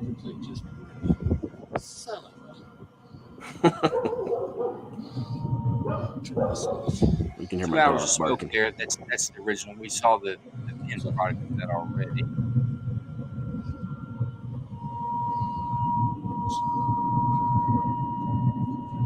Yeah, you got some of your briskets in that. Interesting. Right. We're gonna need to see that. Yeah, I'm digging it up right now. So anyway, once you had it on there, how much longer did you smoke it the second time? The second time, let's see, it was probably an hour and a half. It was close towards the end of the brisket. I didn't want to do it the whole time, obviously, because I didn't want a piece of Spam jerky on there. But yeah, it was probably another hour and a half, maybe 2 hours on there, just to try and prolong the smoke. We're saying it's a 4 hour. Let's say a 4 hour smoke, 4 hour exposure time with the Spam, right? Yeah. And what was the outcome on that? I could definitely taste a little bit more smoke, but I'm guessing because the first smoke, I'm thinking it probably kind of sealed off the outside of the Spam, so I wasn't getting anything else in there other than where I had cut the first few slices off the bottom. So, but it still tasted good. Like I said, I could taste a little bit more of the smoke. I want to do it again, and I might. I think it was Grizz that was telling me that or Big Ron. It was telling me I need to try something else, a glaze or something on there, wasn't it? Somebody suggested that. Glaze. I want to see more color change on the surface of that Spam, in my opinion. That either I need to. You're not getting. I think it's maybe. I need to figure out the success because I want to try it again. I will try it again. So yeah, I made the comment that in Japan they do a teriyaki glaze. So I think the outside's too smooth. So part of the smoking process is, the smoke travels over the meat, particles stick to it, and that's where the bark and the color and all that kind of stuff comes from. Sure. You had a real smooth piece of Spam there, so I don't know that anything could have stuck to it if it wanted to. I wonder if take like a potato peeler or something and just kind of peel the top off or something and give it a little bit more texture. What if I scored it? Yeah, that's what I was. I think scoring that could be a good next step, because if you score it, then you're going to have rough edges in between in the valleys. If I were to guess, I would bet you would see more colors in the valleys than on the skin because of the smoothness of the skin. Range the Spin wants to know what flavor wood you used. It was a blend, so it had some hickory and mesquite in there. Hickory and mesquite there, Spin. Yeah, I agree with Evil Tex, and I didn't think about that, but I wouldn't be angry if it didn't have a little more coarse surface for the Spam to So I just cut that initial layer off, the can texture. Yeah, layer off I would just take like a potato peeler and get just like, just take off, not a lot, just that smooth coating, and now you're gonna have stuff for smoke to grab onto. That's how bark gets created. We put a bunch of pepper and stuff on there. It's a real rough edge, and stuff sticks to it. Gotcha. That's a good idea. But I think Spam, honestly, I'm not a big fan of Spam, but I think smoked Spam might actually be pretty damn good. I know smoked bologna is good if you never had it. Smoked beef bologna in my case, but smoked bologna is actually pretty damn good too. The frustrating part was I could not get my daughters to eat it. None of them would touch it.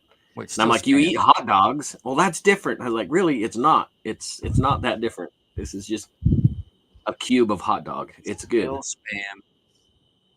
So on bologna, wouldn't you run into the same thing with that slick texture? Like if you got it from the deli? I never have actually. I've smoked like bologna rolls. You probably would with the roll, but if you cut it in like 1-inch chunks, probably not. They got steaks. Yeah, what if I did like burn ends, Spam burn ends? Yeah, spot on right there. All right, I got the video from Range. Let's watch this here because we're gonna get a peek at his brisket he did as well. Good afternoon, peeps. So there's brisket on at 6, I think.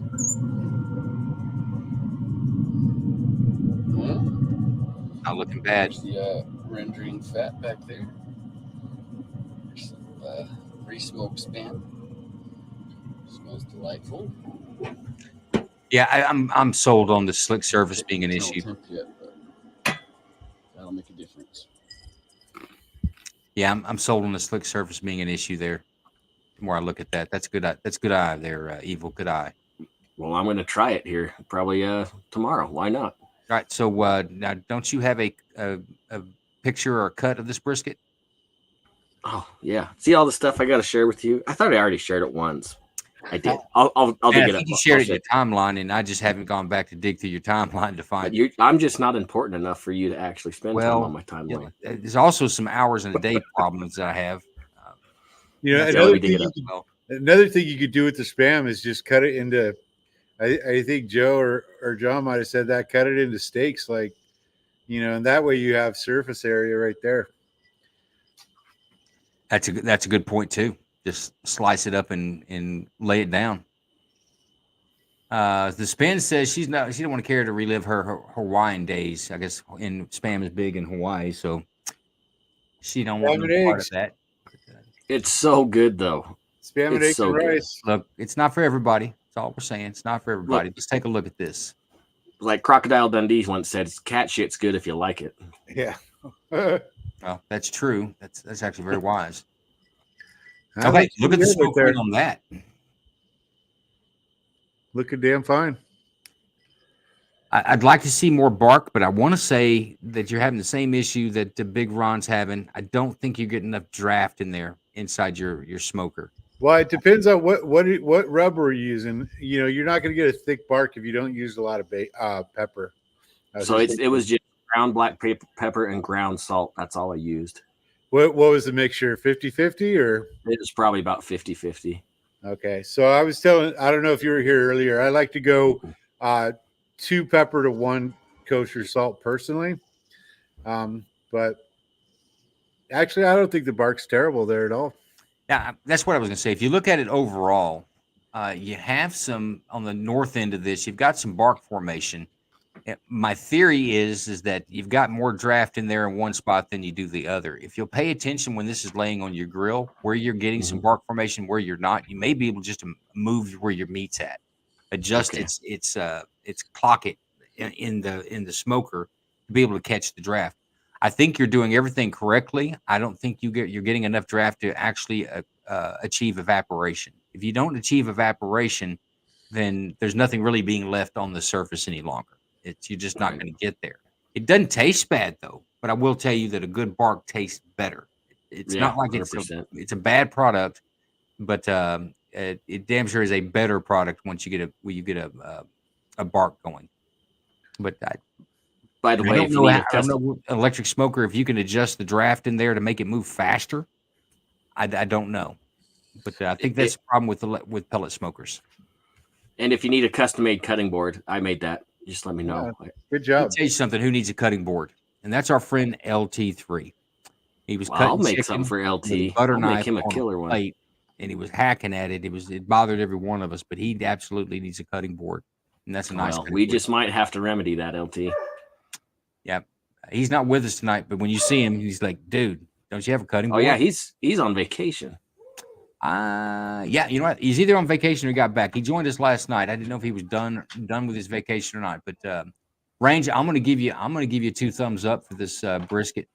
Yeah, it's a good smoke ring, good color in it. Now, how much did y'all have to throw away? Did it go bad? No, Or maybe no. did you give to neighbors or something? So we ate probably a third of it, and then I stuck it in the fridge. We're actually going to make some brisket sandwiches, and I'm gonna. I know it's sacrilege, but I'll probably make some kind of barbecue brisket sandwich out of it. Brisket nachos. No, I got a recommendation for you. Smoked macaroni and cheese with Brisket chunks. Yes. None of what you said is bad. Now I'm in Texas. Get you a corn tortilla and you shred some of that up and make yourself a taco out of it. That's not a bad thing either, my friend. Yeah. Yeah, and I told you my frustration is my girls were so hungry that it was like I only got to let it rest for it was like 30, 35 minutes. I was actually kind of pissed because I wanted it to sit a little bit longer, but they were just complaining that they were hungry. You'll see a difference in the rest. The rest is important, and I've been in the same situation where your timing wouldn't work out right. Everybody's hungry. You're not going to be that asshole. Says, "No, it takes 2 more hours." So you'll go ahead and cut. And I tried to be the asshole.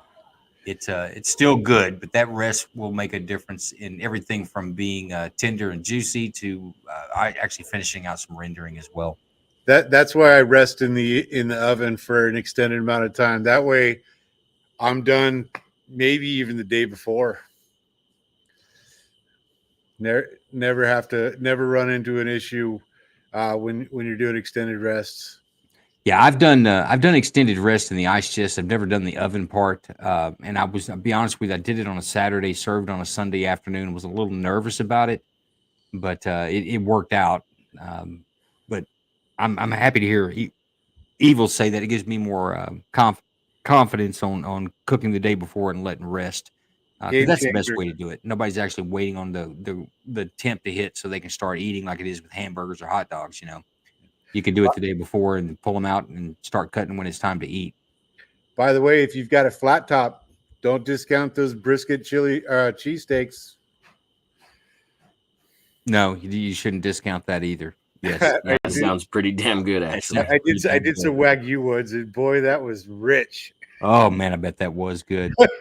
Now, Evil, I may have to make a trip down there and let's visit this Wagyu butcher shop you got down there. Are they taking the Angus the Wagyu and implanting into Angus mothers? No, it's American Wagyu. Oh, yeah. Actually, if you want Wagyu, hit me up.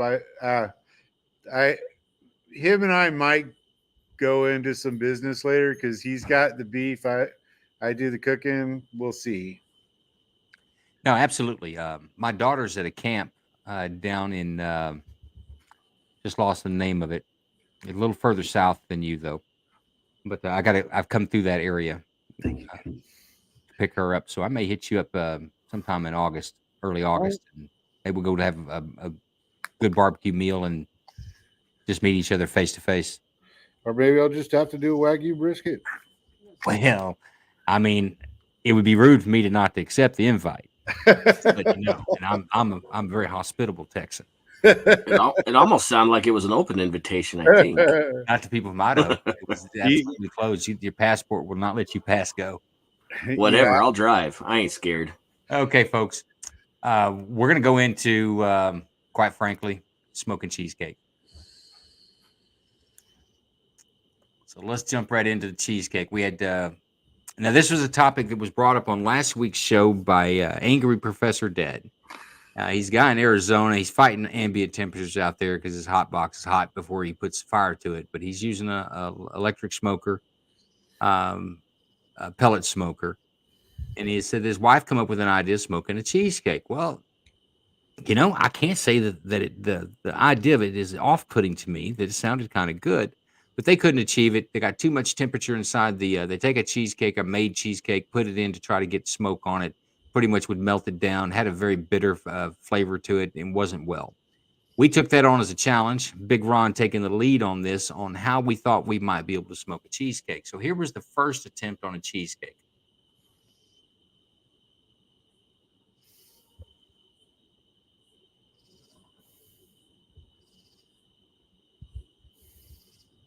And Big Ron, feel free to narrate through this. This was your project. All right, Joe, here we go. We're going to smoke a piece of New York style cheesecake with cherry. So this is my cocktail smoker that I use for smoking bourbon. And that's where I got the first idea. Let's use a cold smoke on a New York style cheesecake and see if we can infuse the smoke into each of the individual slices of cheesecake. So I had multiple slices, so we're going to do different flavors and see how it came out.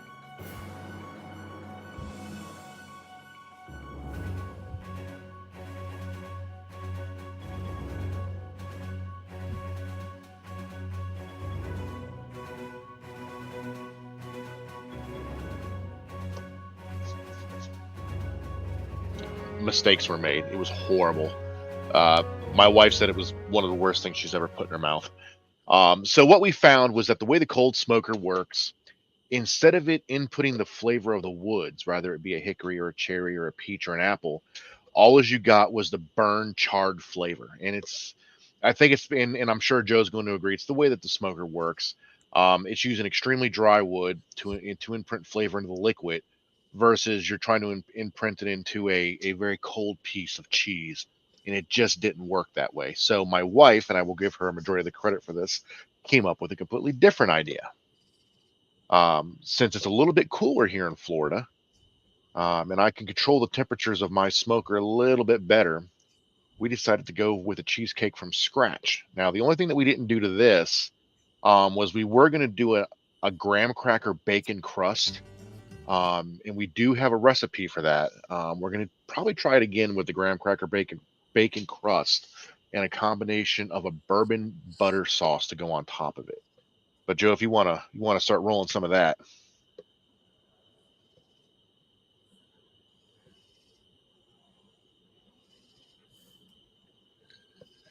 So there we go. We got some of the cheesecake being made there. Let me put it up so everybody can see that. So this is the fresh graham cracker crust that we made from scratch. Now what she did was she sealed the spring pan, because what we're going to do is we're going to put the spring pan in a small pan of water to help keep a little bit more moisture in there while we're cooking, since it's a cheesecake. So this is a baked cheesecake, right? Yeah, this is 100% from scratch. Okay. This isn't a box cheesecake at all. Got the graham cracker, ground it up, mixed all the ingredients together. You can see it's in the pan right now inside the smoker, just smoking away. And what temp are you using? Pellets and the temperature on the grill there? Yeah, this is a Pit Boss pellet smoker. Okay. And we used a cherry hickory blend. I thought that would go really well with the cheesecake. Okay. 225 for, I think we did it for 2.5, 3 hours until we got the temperature up to where we needed it. And then once we got the temperature where we wanted it, I think it was about 135, 140 degrees. It went straight to the fridge and chilled in the fridge for 4 hours. Okay, well, tell me about the bath you've got it in there. What was the purpose of that? Just to keep moisture in the chamber, because if you don't have a little bit of moisture in that chamber while you're cooking the cheesecake, it'll dry the cheesecake out too fast and it will crack. Okay. So you actually smoked this. You used your Pit Boss like an oven, and you smoked it with a little hickory. And what was the blend? What was the smoke? Hickory and cherry. Hickory and cherry, a little smoke blend to it, and you baked it for, again, what, 2 hours? You said? I think it was like 2.5 to 3 hours. Yeah, we did that at 225. And then we came out of the smoker and went straight into the fridge, and 4 hour cool in the fridge. Okay. So what? Let me give me a second here. I'll pull up the picture of the final product. It looked tasty. You Yeah, know, I don't see anything going wrong there. it did look tasty. Okay, there's a final product. I guess that's out of the pan. We've got a little graham cracker crust here at the bottom. Looks like a cheesecake to me. Looks like a good cheesecake. Oh, it's very good cheesecake. Very heavy cheesecake. So what did we taste like? So by this point, my taste buds were kind of destroyed between cigars and bourbon. But my Bonnie said that it had a nice creamy cheesecake flavor, as you would expect, but then it had the hint of hickory and cherry on the back end of your throat. She says, and it added to the cream flavor of that cheesecake. My daughter had some, and she said it made her want to have brisket. We gave some of it to the next door neighbors. They thought it was phenomenal. And my son came over and wanted to take the rest of the cheesecake home with him. So if you're going to smoke a cheesecake, that's the way to do it. We're going to try it again, but like I said, we're going to do the bacon graham cracker crust this time. I think I might lower the temperature just a hair to maybe infuse a little bit more smoke flavor into it to give it a little bit of a longer cook. And then we've also got a recipe for, like I said, a bourbon and brown sugar glaze to go on top of it. And I think that will hint it off the rest of the way with that smoke flavor. So I think if you do anything with a high fat content as far as a glaze, I think that smoke is going to attach itself to it. I think you're going to get a good. In fact, you're going to have to be careful. You could get too much smoke flavor. Well, we'll put the glaze goes on at the afterward. Once you're done cooking, it's out of the oven, it's cooled. The glaze goes on just before you eat it. I don't want to cook the glaze because I'm thinking the address, please. I'm right there with you, Joe. Wants the next neighbor to taste some of that cheesecake. I'm scared that if I was to glaze it in the smoker, that it would crystallize too fast, and then you would end up with a hard cover on it, and you could get that burned sugar flavor, and that would just completely ruin everything because that's going to penetrate through that cheesecake really fast. What if you did like a really dark chocolate something right towards the end of the smoke of the cooking period? It's a possibility. I mean, anything's possible now that we know it can be done effectively, and not spoil, not ruin it. It's actually going to taste good. No, I cannot send sample spin. Sorry. With some dry I'll send her ice, samples of we the can do that. spam. We can do that. We can get this across the nation, folks. It's 2024. Yeah, we can definitely get it in some dry ice. I didn't think about that. But yeah, it's there. It can be done. It looks wonderful. The dry smoke, bad idea. The cooking it in the oven is the right, or the smoker is a proper idea. I think there's a couple of more pictures in there too of the cake, of it actually cut open so you can see the inside of it.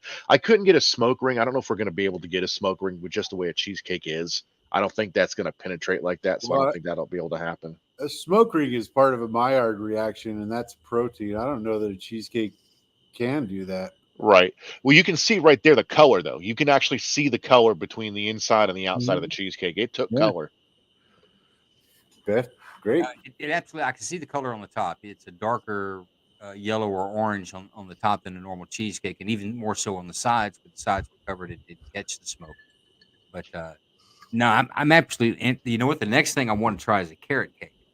I think a carrot cake with some cherry wood or even apple, I think could be a pretty decent smoke.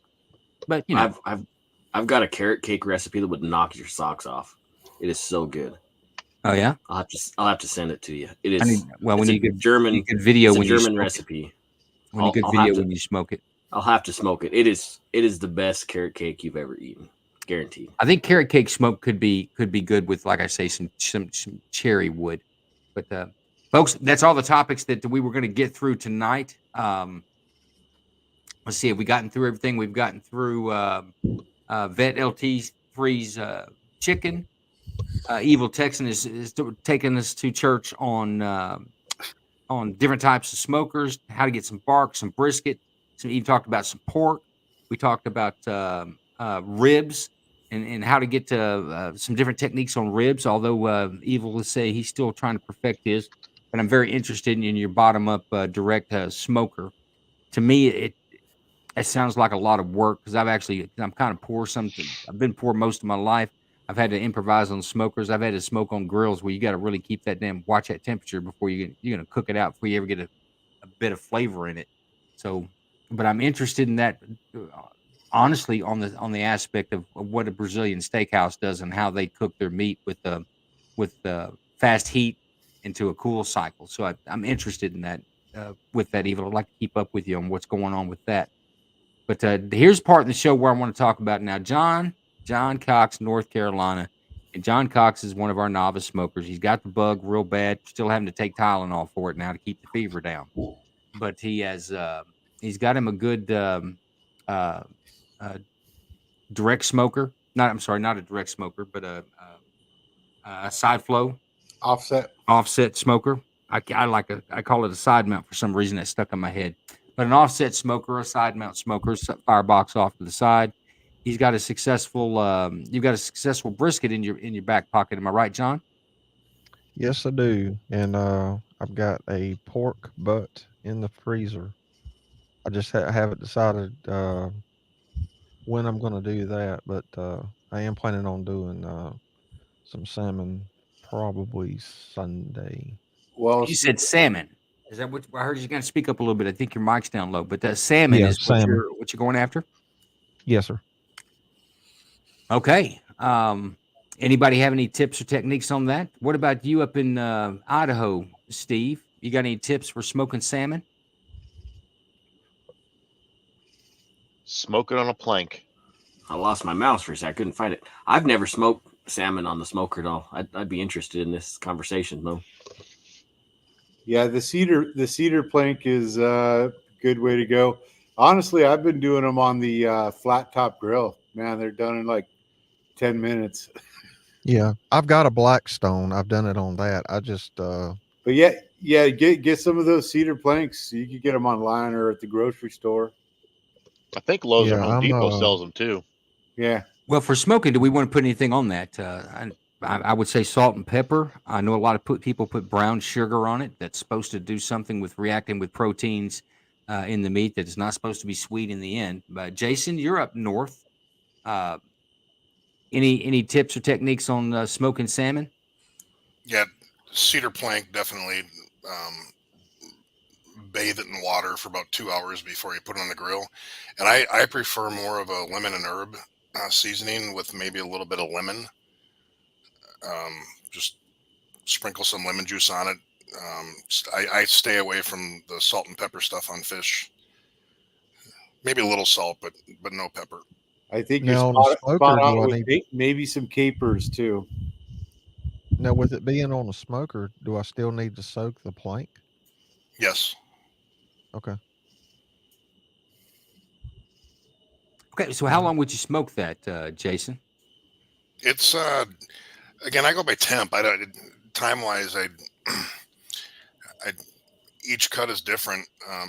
It's kind of one of the frustrations I have with my family is my when my kids are home and my wife's like, when's it going to be done? And I said, well, when it's 150 degrees. I don't know. So salmon fish it cooks pretty quick. I don't. You're kind of just warming it, so to speak. But no, maybe 30, 45 minutes, and it's probably done. Depending on what temperature you set it at. Okay, are we cooking salmon or are we smoking salmon at this point? I mean, are you gonna get smoke flavor in salmon in 45 minutes? Absolutely. Yeah, I mean, it's not as dense as beef is, so yeah, I could see that. Okay. Robert not taking- in Oregon says put some mayonnaise on it and it'll take out the fishy taste. You know, I've always gotten mine from Sam's Club, and I've never had that issue. I used to put mayonnaise on fish when I grilled it. Are you a fan of it, Evil? You know, it's similar to butter. You know, it's basically olive oil and egg whites. You know, I actually use mayonnaise quite a bit on buns and stuff when I'm doing smash burgers. It has a similar effect, but it'll stick on things a little bit better than butter. So yeah, it's legit. I didn't thought about mayonnaise that way. It's not one of my favorite. The Spin, who says that mayonnaise is good. Also, sesame seed oil is another good additive to that. So, John, you writing this stuff down?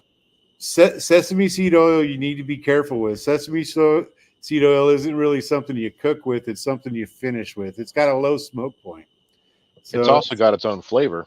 It's got its own flavor. I do like sesame seed oil, but like if I'm doing fried rice or something, I'll put some in at the end. Like I wouldn't rub it with sesame seed oil and then cook it. So it's a finishing oil is what you would use that is. Absolutely. That sounds right with me. The Spin says no, but there's enough that. oil in a fish, especially salmon is just full of oil. I don't think you need oil. Yeah. So what wood do y'all recommend? For me, I like I said, I'd go urban garlic, more of a vegetable seasoning with lemon. Now he's asking what flavor of wood would you use to smoke it? Hickory or maybe a cherry or a peach. You want to use a sweeter wood. Mesquite is going to be way too spicy. And I was wondering about pecan. Pecan would probably be good also. I think pecan, no. No? I'd go apple. Pecan's got a heavy bite to it. Yeah, I would go apple. Yeah, apple. I think apple. Yeah, I think any fruit wood. bad. I think is perfect. Yeah. Okay. Although now I'm dying to try alder. Now that I'm a little more familiar with alder wood is. Don't you think alder would be pretty stout on a fish? I don't know, man. When I watch these shows for Alaskan people that are smoking out their salmon in the little smoke tents, they're using alder wood to do it. Yeah, but they also alder definitely smells really good. I don't think those guys have got a lot of choice. Yeah, I was gonna say they also bury seal flipper in the dirt for 6 months to eat it. So look, nobody looked upset when they were eating it. That's all I'm saying. Nobody was looking upset. Robert is a cherry fan. I think cherry. I think any fruit wood you're going to be safe with. Absolutely, mesquite's too much. I think oak, mesquite, and I think pecan. I think would be too overpowering for the salmon meat. Does that hold true? If we're not smoking salmon, what about smoking fish in general? What is everybody's idea on that? it's kind of the same. I'd say it's the same thing for anything like that. Any kind of a whitish meat, poultry, pork. You could use those sweeter woods to get those flavors. I wholeheartedly stick to mesquite for red meats. I think it's too spicy in flavor for the lighter meats. So the rule of thumb I've always gone by is beef and red meats use a nut wood, pork and chicken and white meats use a fruit wood. I could agree with that.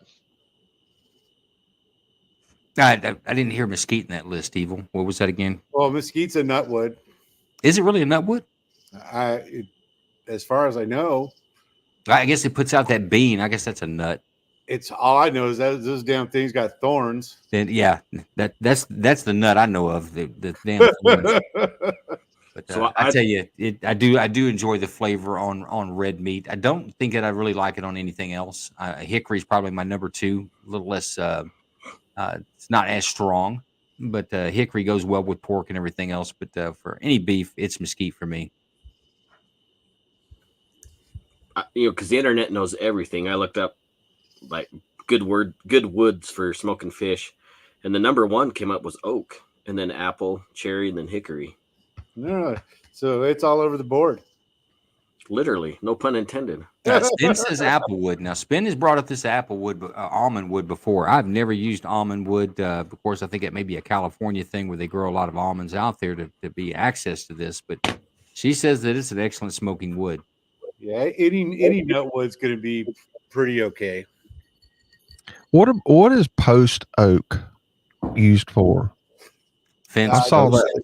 That's what grows in Central Texas. Live oak, post oak, we red oak. We've got that stuff everywhere, and we've got more barbecue per square inch than anywhere in the world, probably. So that's why it gets used. It's really good with beef.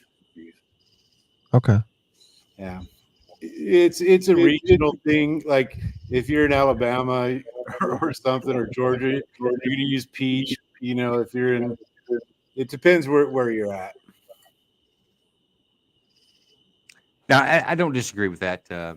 Where I'm at in the north central area of Texas, it's mesquite. I mean, there's mesquite everywhere, and that's what we grew up. I grew up smoking meat with my family, so I'm a mesquite guy. I'm not opposed to oak. To me, oak doesn't have. It's just more toned down a bit. But the oak is. I'm not upset with any oak, post oak, or any. I don't know that I've ever smoked with red oak, but I don't think I'd be afraid of it either. Have you smoked with red oak, Evil? Yeah, I've got red oak, post oak, live oak. It's all real similar. I was gonna say, any big differences in the oaks, or are they pretty much you're gonna get the same? You can barely tell looking at the live tree, let alone the dead tree. Yeah, that's interesting to me because as a woodworker, red oak smells terrible. It, when you're working with it. Actually, I've smoked with it, and it seems fine. I mean, it is a little bit darker, but interesting. We're getting some pushback in the text over here from Spin because we said almond wood would be pretty okay. She's offended by that with a thumbs down. Folks, she pretty much spent most of her life over on the East Coast, so you know how guys and gals get over there. You know, I think any nut wood is going to be great. I've never used almond wood. No, don't change your stance now. Don't take a thumbs down and change your stance, Evil. No, it's pretty good. That's the best we're getting. Almond wood was pretty okay, Spin. It's pretty okay. Pretty okay. We'll absolutely have to try it, though. If I get a hold of some almond wood, I'll absolutely give it a try. Alder, the same thing. I'd like to try some alder wood. I'm hearing that it could be something similar to a mild hickory, which that interests me because I think you can do a lot of stuff with pork with an alder wood if that's the profile you're getting out of it. But all right, anybody else have any other cooks going on? John, you got a pork roast, but you're not pulling that out just yet. You're going to do the salmon first this weekend. Yeah, I'll probably do the salmon probably Sunday, and it may be a little bit on the pork. Okay. But Bruce Wayne, you got any smokes coming up this week? I don't really. I do have some brisket in the freezer, but I'm going to be out of town for the weekend, so I don't have anything planned. Okay. Big Ron? Might see what I can do with a piece of Spam, but nothing major right now. Okay. Not sure how I feel about you guys all smoking Spam. Why not? We smoked a cheesecake, and it turned I out just good. smoked a cheesecake. Literally just smoked a cheesecake. I had picture evidence of it. It's a lot cheaper than brisket. It is a lot cheaper than brisket. Hey, folks, don't forget your poultry out there. Now, you've got plenty of types of chicken, from chicken breast to whole chicken. You can do smoked chicken wings and drumsticks. There's a lot of cheaper cuts. Turkey breast is amazing on a smoker. Turkey breasts are amazing. And don't forget your cheaper cuts on beef. You like your flank steak or your skirt steak. The low-hanging steak, it's real tough. That slow process of smoking it will render that down and get you a good, nice, tender piece of meat. And by God, in all honesty, I think one of the most flavorful pieces of cut of beef is a skirt or a flank steak. They're just really tough, but you got to know how to cook it. But if you get it tender, that's a good, flavorful piece of meat, in my opinion. I love flank steak. It's not always a $75, $85 piece of meat that you've got to smoke. You can get some of these cheaper ones: chicken breast, turkey breast, beef cheeks. Beef cheeks is another. There's a lot of cheaper cuts that you can get that the slow cook will actually make a cheap cut a better cut.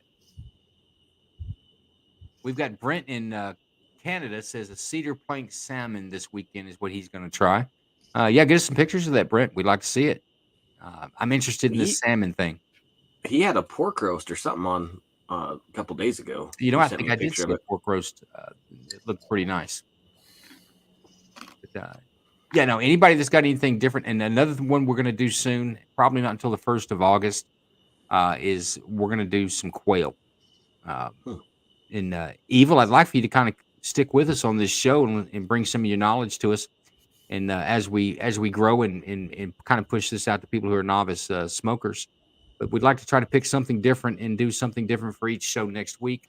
I'm not sure what we'll do besides our spam for sure for next week's show, but we'll have it locked down here over the next couple of days, and I'll get it out as a promo so everybody knows what to expect from us on our next smoke show.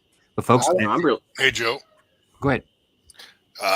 Tonight I did thick cut pork chops, bone in, smoked them, put salsa, and then cheese over it. Melted the cheese. Turned out phenomenal. And this weekend I'm planning. You'll appreciate this.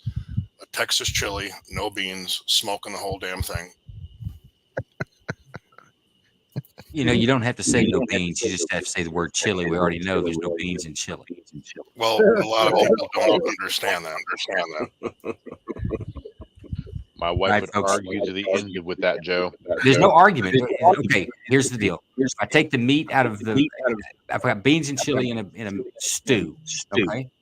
And I take the beans out, do I still have chili? Yes. If I take the meat out, what do I have? I got freaking beans. So beans don't go in chili. It's not supposed to be in chili. It's not a part of chili. That's something you have bastardized it as it's moved across the United States with your weird taste buds in whatever it is you're doing. And now you're attributing that chili's got beans in it. No, chili does not have beans. No, I agree.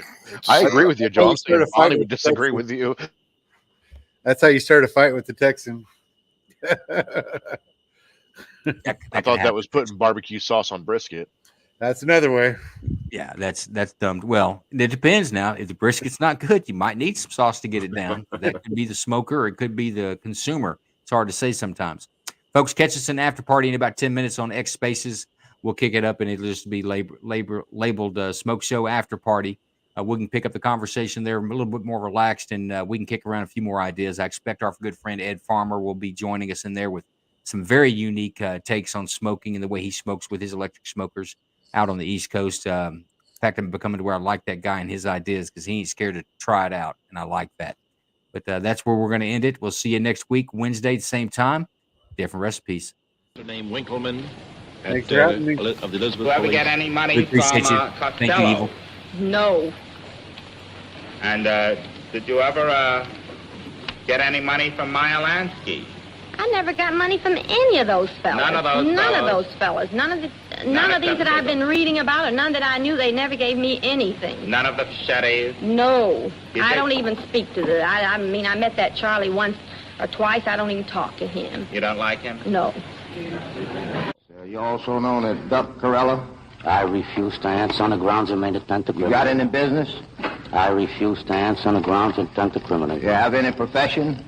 I refuse to answer on the grounds of made intent to criminate.